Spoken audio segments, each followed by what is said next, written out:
DJ Angraj बाबू खान बाजार PSP मनोरंजन फिल्म विठान बाजार समस्तीपुर।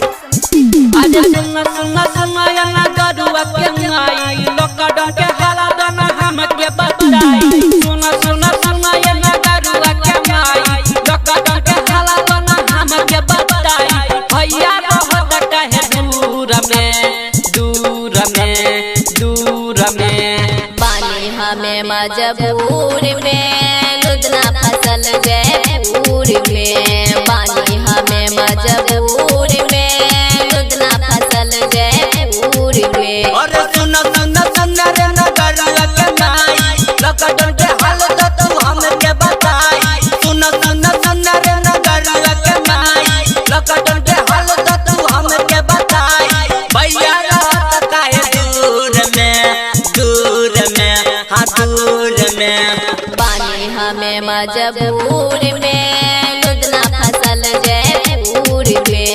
पानी हमें मजबूर में लुधना फसल जयपुर में।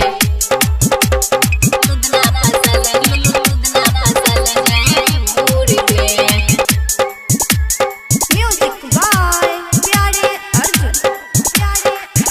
अहो टेम्पू टरका बस चलल लगा हरी की नलिहा भौजी मिस कॉल सारी वीडियो कॉलिंग से बात जाय क्या करी ह आ जइहे तब भैया या गाड़ी।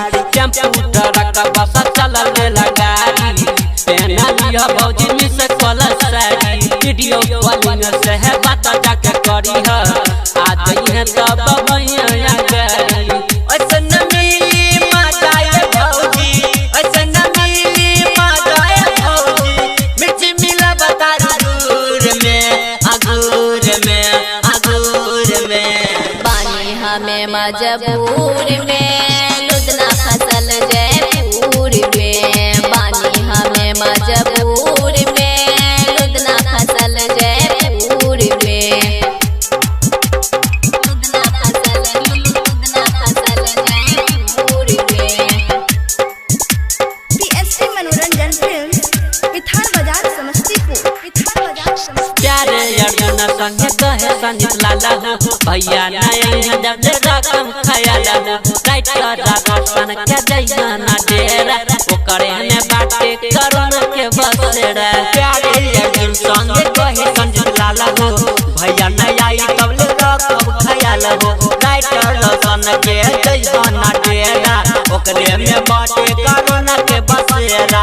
लगना दे मचिटिया भौजी लगना दे मचिटिया भौजी तोरा पे दनाया अंगूर में अंगूर में।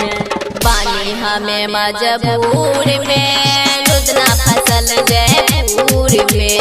पानी हमें मजबूर